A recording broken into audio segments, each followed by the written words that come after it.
There are a lot of strange foods in Norway, from cod tongues to reindeer kebabs. Reindeer are like cattle to the indigenous Sami people living in northern Scandinavia, and about 10% of the Sami people in Norway, Sweden and Finland are active in reindeer husbandry. And the reindeer get to run wild on the tundra, unlike cows, so that's good. Reindeer meat is very good prepared as steak or stews. It's game meat, with venison being a good comparison. Whale is legally hunted in Norway and are usually sold frozen in the supermarkets. It tastes more like red meat than fish, but perhaps with a slightly fishy smell. Norway is famously one of the world's largest consumers of frozen pizza per capita. With a population of roughly 5.5 million, Norwegians consume approximately 47 to 50 million frozen pizzas annually, averaging nearly 9 frozen pizzas per person, except that is obviously divided between those that never eat it and those that have it nearly weekly. Norway has quite a few interesting cheeses to talk about. The Norwegian Jarlsberg is perhaps the most famous internationally, but the milder Norvegia is by far the most popular, being roughly 60% of all white cheeses sold in the country. Other than that, we have Gamalost, or old cheese, a pungent brownish cheese made from soured skimmed milk that has a grainy, crumbly texture and a very sharp fermented taste. Nøkkelost, or key cheese, is a semi-hard cow's milk cheese spiced with cumin and cloves. Its name comes from the keys on the coat of arms of Leiden, as it was originally inspired by Dutch spiced cheeses. And then there's pultost, a loose, spreadable sour milk cheese flavored with caraway seeds that's typically eaten on flatbread with sour cream or butter. There's also a linguistic curiosity about the name pultost that might make a Norwegian question what you've done with that cheese lately. But the most interesting cheese we have is brown cheese is a beloved sliced bread topping in Norway, but a lot of tourists strongly dislike it when they try it. I think this is because they are expecting cheese. If anything, brown cheese tastes a bit caramelly, so try going into it not expecting anything like cheese. Whereas traditional cheese is made by curdling milk, separating the solid curds from the liquid whey, and then processing the curds, brown cheese is made by boiling that whey with milk and cream for hours until the milk sugars caramelize, creating its sweet, buttery flavor and brown color. The longer it boils, the darker and richer it becomes, resulting in a fudge-like product that's cooled and molded. Goat cheese is one specific version of brown cheese, but there's also a version that is made from only cow's milk and a version that contains a mix of the two. Several people in my comments have expressed annoyance with the fact that Norwegian brown cheese is named that despite not being very much like traditional cheese at all. And some have angrily suggested that we should change the name as to not confuse the tourists anymore. But here's the thing, we didn't name it for the tourists. That's just what it has always been called here in Norway, and we're not really that bothered by a few foreigners ending up disliking it because they have the wrong expectations. Our language and culture does not revolve around coddling Americans or anyone else visiting. If my videos can turn a few opinions on it, then that's great, but we're not going to change the name for anyone. As to why it's even called cheese when it's made using a completely different process, let's think more simplistic about it. Both traditional cheese and brown cheese are big solid blocks of food made from milk. If we decide to focus on that similarity as opposed to the arbitrary factor of exactly how it's made, then it starts to make a lot more sense. But since we do call it brown cheese in Norway, you can't always just say cheese and expect people to know that you're talking about normal cheese. Instead, we often specify with hvitost or gulost, which means white or yellow cheese, which we pretty much use interchangeably. But whether it's brown, white or yellow, the best tool for portioning out cheese is the Norwegian cheese slicer. Brown cheese comes in bricks so dense and sticky that it can only be sliced properly with a cheese slicer. The modern cheese slicer, or cheese plane, was invented in 1925 by Norwegian Tor Bjørklund, and mass production started soon after. You'd be hard pressed to find a Norwegian home without at least one cheese slicer in the kitchen drawer. Even though you can now get both white and brown cheese pre-sliced, a lot of people, myself included, prefer the blocks. They just taste better for some reason. The cheese slicer design was based on the carpenter's plane and is usually used to cut semi-hard to hard white cheeses and brown cheese. The inventor also tried to make a butter slicer, but this idea was scrapped after the first prototype. Brown cheese is not some Norwegian delicacy, as some tour guides that probably aren't even Norwegian may try to tell you. It's one of the most common Norwegian bread toppings you'll find. Only pretty recently has it become a trendy ingredient in desserts and candy such as ice cream and chocolate. And these are mostly targeted at tourists. But brown cheese works best as a topping, not as an ingredient. The most common way to use it is on bread, buns or waffles, either with butter or jam or just by itself. This is a staple of Norwegian lunch packs for everyone from kindergarteners to pensioners. The only thing that it is traditionally used as an ingredient in is in meat stews, particularly for game meat such as reindeer stews. Throwing a few slices in at the end of cooking adds a sweet savory roundness to the taste that makes the stew that much more delicious. Other less common ways to use brown cheese that I have seen mentioned in my comments include eating it with apple slices or grapes, on bread with white cheese and caviar, or with tomatoes and onions. But in my opinion, none of these options beats simply having it with jam on bread or waffles. I guess that is the Norwegian version of peanut butter and jam, because I've seen some people describe brown cheese as having a caramelly peanut butter flavor. But I've also seen it compared with, and excuse my pronunciation on this, dulce de leche, jamanchilo, mimolette, kajita, and rududu. I can't verify this, as I have not tried any of these, but they are all some variation of caramelized milk, so I believe it. In Sweden, they call brown cheese mesost, or the more spreadable mesmör, which we call prim in Norway. And in America, brown cheese is imported under the name Ski Queen. Norwegian brown cheese became a big trend food in South Korea a few years back, and it's still quite popular there. Unlike in Norway, where we use the cheese slicer, the Koreans prefer grating their brown cheese on their food. It's big on pizzas, on ice cream, croissant waffles, in various baked goods, and as topping on warm food such as burgers and noodles. Synnøve Finden is the Norwegian dairy company with the most success in the Korean market, but Tine has recently secured distribution rights in China, probably inspired by this South Korean success story. It's January 17th, 2013 at 8:30 in the evening, and a lorry of 27 tons of Norwegian brown cheese has just caught fire inside of a road tunnel in one of the northernmost parts of Norway. It will take 4 days until the fire is put out, and almost 3 years and $4 million, almost 5.5 adjusted for inflation, until the tunnel is fully reopened again. But how did this happen?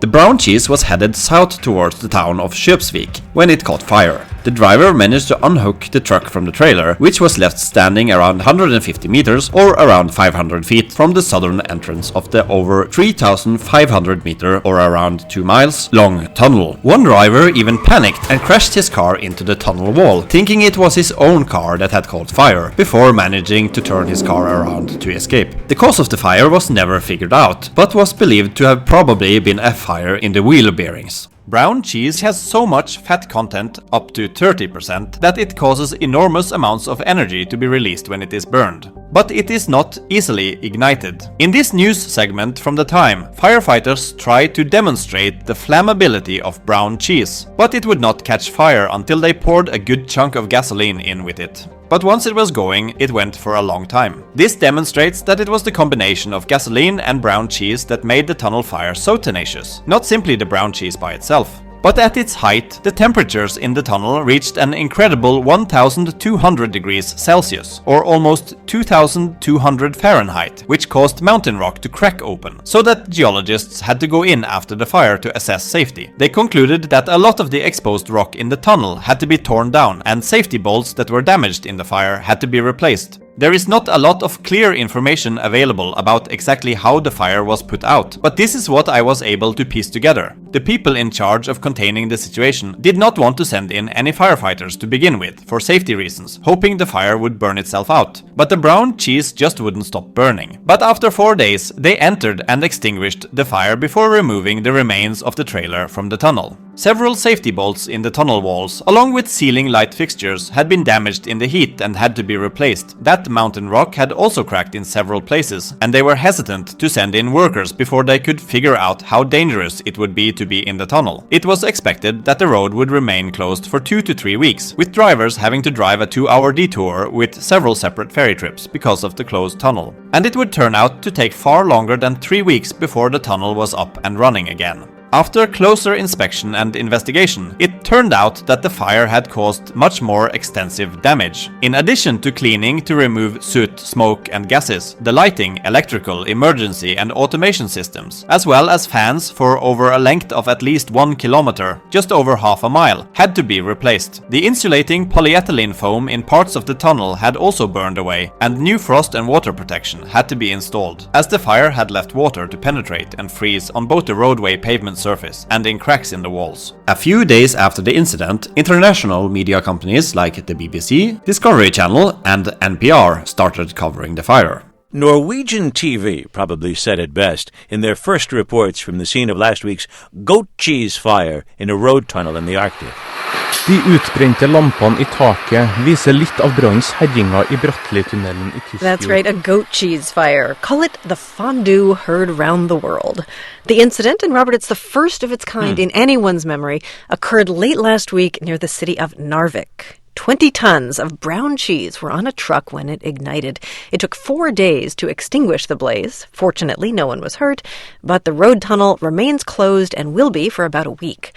So far, no official word yet on what started the fire burning. So, what is this combustible brown cheese, we wondered? Are we safe? Does the UN know about this? Well, we call it brunost. That's Rollev Solholm, chief editor of the Norway Post in Oslo. It's very unusual. I can't remember myself having heard ever that a load of brown cheese was caught fire in a tunnel. A spokesman for the Norwegian Public Roads Administration says that in his 15 years in the department, this incident was the first cheese-related fire to close a road. He says he didn't know cheese burns so well. A lot of English articles covering the fire mostly referred to the cheese as goat cheese, despite the fact that Norwegian sources only ever used the term brown cheese. Goat cheese is just one specific version of brown cheese, but just as, or even more common, is the version that is made from only cow's milk, and the version that contains a mix of the two. There is no indication anywhere I could find about which type of brown cheese was in the fire. I think the English-speaking reporters simply liked the sound of a goat cheese fire better than the sound of a brown cheese fire. But goat cheese can also be any type of cheese made from goat's milk, both brown and white. So it really is best to just call it brown cheese when talking about this fire.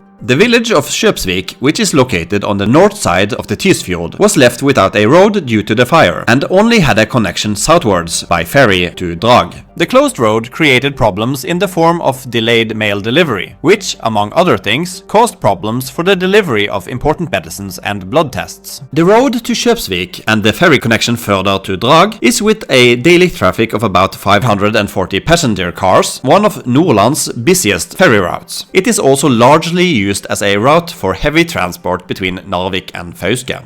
On the 22nd of February 2013, the tunnel was finally reopened to traffic during the day, with only one side of the road passing the ongoing maintenance work at the time, accompanied by a lead car, and with the tunnel still being closed at night. The repair costs after the fire amounted to $800,000. But in addition, updates to security measures in the tunnel would push the cost up several $1,000,000. There were no emergency telephones inside the tunnel or other good warning options if an accident were to occur, and also no emergency rooms where drivers can seek refuge if they are stuck inside the tunnel during an emergency. Had there been more cars inside the tunnel when the fire started, it could have led to serious injuries. Or worse. Let's jump ahead to 2015. The cost of the tunnel upgrades has now risen to around $3.5 million. Flammable polyethylene foam, which earlier had been completely exposed, has been covered with concrete to prevent fires from developing inside the tunnels. Back then, there were almost 200 Norwegian road tunnels that were not covered with this concrete layer. This was in large part why it took the firefighters so long before they could start stopping the fire, because of the dangerous gases created by the burning polyethylene. They also installed a new fire automation system, frost and water protection, fans, lighting, and electrical systems.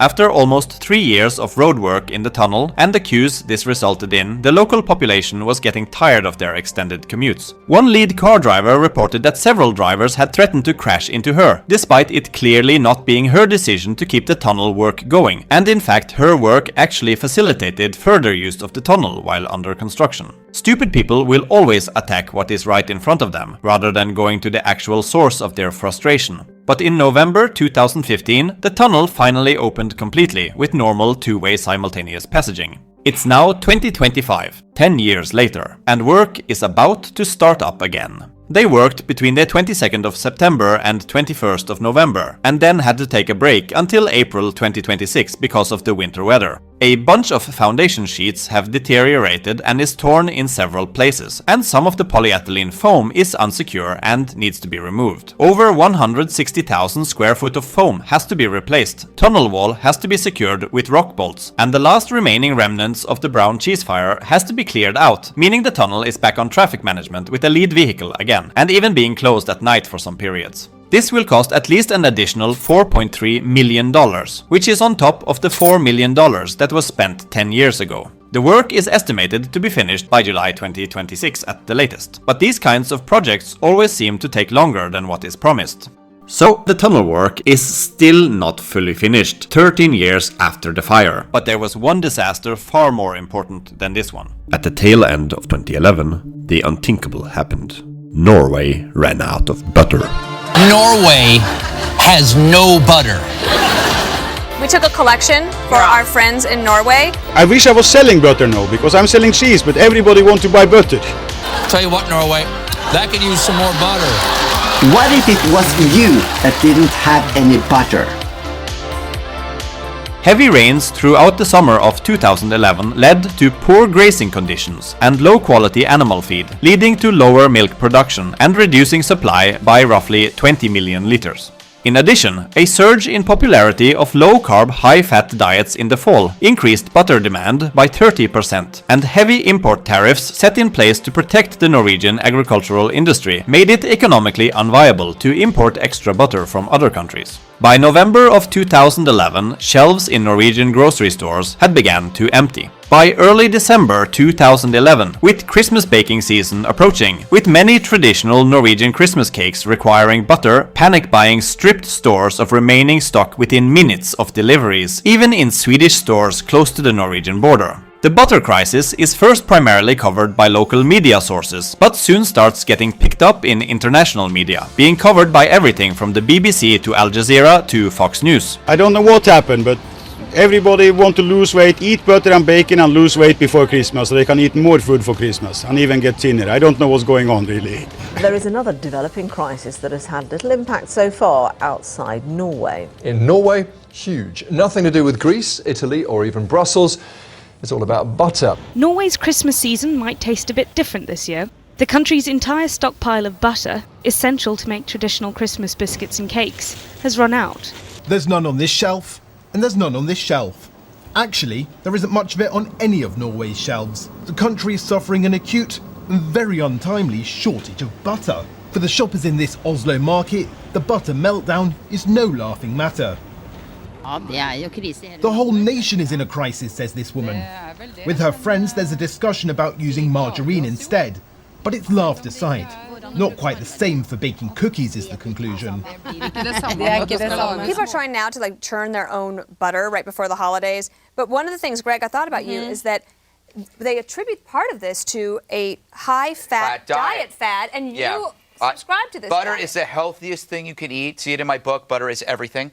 I can't. It's in its 18th printing. But people are now. You and Fabio, I can't believe it's not butter. Yes, exactly. I mean, people are stealing butter, and that's because butter is awesome. I put it on everything, sometimes food. That's good. Yeah, that's good. The residents of one of the world's richest nations are trying to make sense of this culinary crisis. In Norway, we have experienced this autumn that the milk production have been much lower than expected. But there has also been a wave of criticism against Tina, the country's most powerful dairy cooperative, who controls and regulates the market. To get butter, some are bringing it from abroad, like this resident, who recently bought supplies on a trip to Germany. Others are resorting to online auctions, paying up to 4 times the normal price. Norway is not in the European Union, and its high import duties are also adding to the pressure. But Norwegians won't all be slipping up with their recipes. Long queues turned up when this Danish supplier gave out free butter in Kristiansand last week. My husband and I have been on a low-carb diet for a year and a half, so it's extra hard for us to manage without this gold in the fridge. I'm a chef in a restaurant, and this has been a rough time. We use a lot of butter, so we're really feeling the pinch.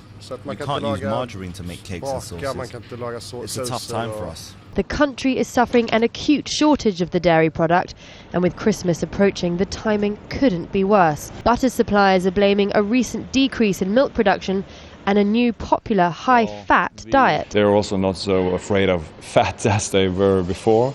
And one reason for that is this low-carb diet trend that's rolling across Europe.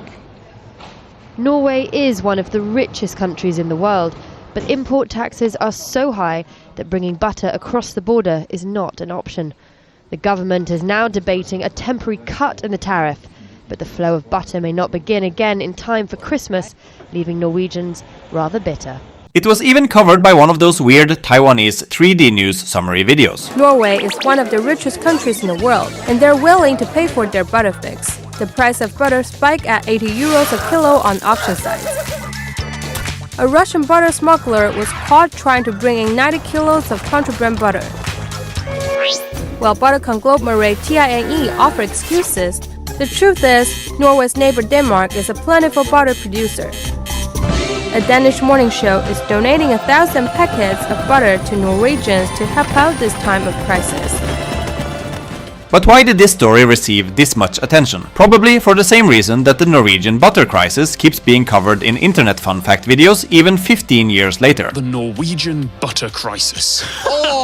First of all, it just sounds silly. But the similar Czech and French butter crisis hasn't received nearly the same level of attention. Some of that can be explained by the Norwegian butter crisis being the first one. But there's also the fun juxtaposition of one of the richest countries in the world having a problem supplying its populace with enough of something as basic as butter. And it's also fun to make the Norwegians seem like whiny snobs for freaking out about not having butter when there's still margarine widely available. And there might also be a political reason to keep bringing it up. Eric, do you mind telling us how is it possible that in a civilized Western country you can have the richest one, too, because it's run by a bunch of socialists. That's how it happened. Yeah. It's a socialist. Right. It's a quasi-socialist economy and government. And anytime you put that kind of tariff on a product, they had a tough winter. And add it all up, it becomes $500 pounds of butter. You know, the one thing I will say, you jumped on the socialist country. It's actually Che Guevara's fault, but this is the highest per capita income in the world, and standard of living in the world is Norway.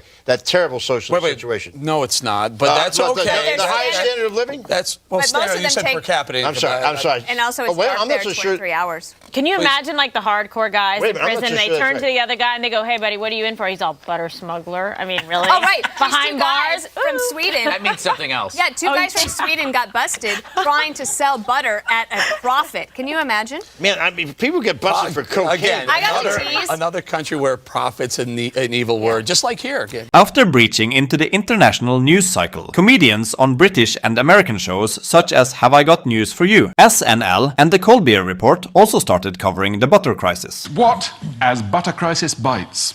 Panic spreads.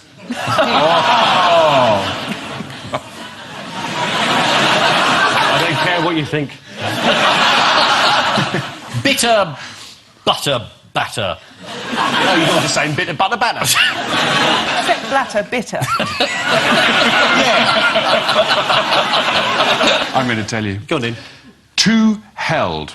The Telegraph reported a sudden rise in demand has created shortfall in Norway, leaving Norwegians facing Christmas without their 7 traditional types of home-cooked biscuits. If you're watching in Ethiopia, I can only apologise. A new fat-rich diet that has become extremely popular in Norway is being blamed for depleting the country's stocks of butter, thanks in no small part to Norway's celebrity chef, Paula Dean-Flurgan. Europe is facing a crisis that cannot be ignored. Of course, I'm referring to Norway's crippling butter shortage. Jim? The entire nation of Norway is now facing a butter crisis, thanks to a popular new low-carb, fat-rich diet. And they have no hope of rebuilding their butter reserves, considering how long it takes to milk a reindeer. They keep flying away. And the most shocking part of the story is that they're going crazy over a high-fat, low-carb diet. Clearly, Norway has just discovered Atkins. How big is that time difference? With butter going as high as $740 a box, It is no surprise that on Friday, a Russian man was caught trying to smuggle 90 kilos over the Swedish border into Norway. 90 kilos of butter, or roughly the equivalent of 1 Cinnabon. Well, in their time of need, let me just say to all my Norwegian viewers, in your face, Norgies, America wins again, because we live in a buttertopia. You cannot beat it fresh on the cob.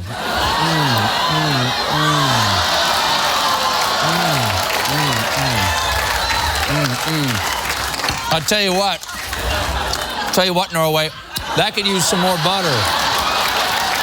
And it was in response to this that one Norwegian decided to upload a now infamous video to YouTube. Some of you may know that we have a butter crisis in Norway right now. I have noticed that some of your comedians in USA are making fun of the fact that we don't have any butter products. Then I want to ask you this. What if it was you that didn't have any butter? What if I came home to you and took your butter from your refrigerator, and took your butter away from you on any other day? It seems clear to me that this is a joke, but I'm not sure how many others picked up on this. From reading the comments, it seems at least some people took this to be genuine. We all know that American people are pretty overweight. In any case, it fed into the perception of the butter crisis, making Norwegians seem like whiny snobs with no real problems, and it is still being parodied and recreated to this day. Do you know what this is? This is a traditional box of Norwegian butter. Let's look inside. It's hardly empty. Do you know what's approaching? Christmas is approaching. How do you think we feel? Do you know what the national Christmas cake in Norway is? It's something called lussekatte. Pussycats in English. Do you know what the main ingredients in lussekatte is? Butter. Do you think this is enough for all the Christmas cakes that I was gonna make in Christmas? No. So fuck you, American people. Because you don't know how it feels being without butter in Christmas time. And I ask again, what if it was you who didn't have butter? Would you go ask the neighbor? Oh no, that's right. The neighbor doesn't have butter either. Nobody in the whole wide fucking country has butter. I will come to your house. I will go to your refrigerator. I will take your butter out of your fridge. I will eat the butter in front of you and your family's eyes. And I force you to watch me while I eat all your butter that you were gonna have a Christmas Eve. You will beg and cry and say, no, don't eat all our butter we need for Christmas. I will say, haha, not my problem. I'll take that empty butter, I will throw it on the stairway. I will go home. We are a country in need, and this is the thank. Thank you very much. By January of 2012, the crisis began to subside as holiday demand decreased and international shipments, primarily from Denmark and Belgium, finally arrived after temporary tariff cuts put in place by the government took effect. There was also the vanilla cream crisis in July of 2022, which caused significant disruption for bakeries and grocery stores during the peak summer season. The shortage was primarily driven by a lack of cornstarch, a key thickening agent used in commercial vanilla cream production, caused caused by the war in Ukraine. Ukraine is a major global supplier of corn and starch products, and the conflict disrupted supply chains, making it difficult for Norwegian manufacturers to source ingredients. And ongoing global supply chain issues following the COVID-19 pandemic further slowed down the delivery of raw materials. I must admit, this one passed me by completely and was much less of a meme than the butter crisis. This next section, about one of the most famously weird Norwegian dishes, has had to be censored somewhat for YouTube's community guidelines. Sorry about that. This is a Smalahove, which in Norwegian means sheep's head. It's usually served with boiled potatoes, rutabaga mash, and often consumed with alcohol, aquavit or beer. A Smalahove is half a sheep's which has been smoked and then boiled or steamed. It's quite good. In the old times, Smalahove was only eaten by the poor, but in modern times it has become something of a national dish, among other dishes too. It is often served to tourists, and there is even an annual food festival called Smalahove held in Voss on the west coast of Norway. Yes, Voss, the place that unreasonably expensive bottled tap water is named after, but not actually where it's from. I've made this dish a few times for Halloween. I'm sure you can see how eating a sheep's down to its while moody music plays in the background before putting on a good horror movie would lend itself to the holiday. When you're eating the sheep's just make sure to start with the as they are just as good as the rest of the meat when they are warm, but they get pretty icky when they start cooling down a bit. In Norway, the two most common options for Christmas dinner are slow roasted pork belly, eaten by roughly 44% of Norwegians, most commonly in the eastern parts of Norway, and